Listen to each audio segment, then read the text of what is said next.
Municipal voter list గందరగోళంగా కరీంనగర్లో తప్పుల తడకగా ఉందని సర్వత్రా ఆందోళన ముంచుకొస్తున్న మున్సిపల్ ఎన్నికల నేపథ్యంలో అధికారులు ప్రకటించిన ముసాయిదా ఓటర్ల జాబితా గందరగోళంగా మారింది. ఇంటి నంబర్లు 2025 అక్టోబర్ 1న అసెంబ్లీ ఓటర్ లిస్ట్ ఆధారంగా ప్రకటించిన మున్సిపల్ ముసాయిదా ఓటర్ జాబితాను అధికారులు ప్రకటించారు.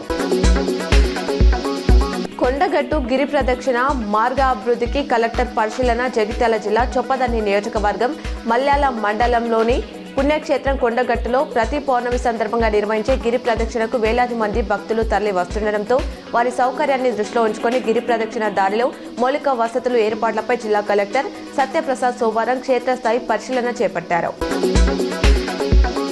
కొరుట్ల పట్టణంలోని ఎమ్మెల్యే క్యాంప్ ఆఫీసులో సీఎం రిలీఫ్ ఫండ్ చెక్కులను పంపిణీ చేసిన కొరుట్ల ఎమ్మెల్యే డాక్టర్ కల్వకుంట్ల సంజయ్. జగిత్యాల జిల్లా కొరుట్ల పట్టణంలోని కల్లూరు రోడ్లో గల ఎమ్మెల్యే క్యాంప్ కార్యాలయంలో సోమవారం రోజున కొరుట్ల నియోజకవర్గ శాసనసభ్యులు డాక్టర్ కల్వకుంట్ల సంజయ్ కొరుట్ల పట్టణ మండలానికి చెందిన సీఎం రిలీఫ్ ఫండ్ 38 చెక్కులను సంబంధించిన 9,46,000 రూపాయల విలువ గల చెక్కులను పంపిణీ చేశారు.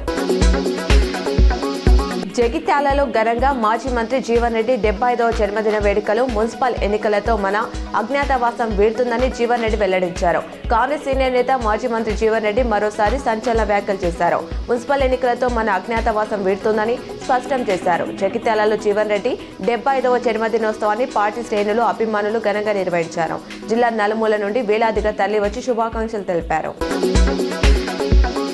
మాధవ సేవా సమితి కరీంనగర్ శాఖ ఆధ్వర్యంలో మాధవ నిలయంలో స్వర్ణామృత ప్రాసన చుక్కల మందు పంపిణీ కార్యక్రమం నిర్వహించారు. ఈ కార్యక్రమంలో 164 మంది పిల్లలు స్వర్ణామృత ప్రాసన చుక్కల మందును ఉపయోగించుకున్నారు.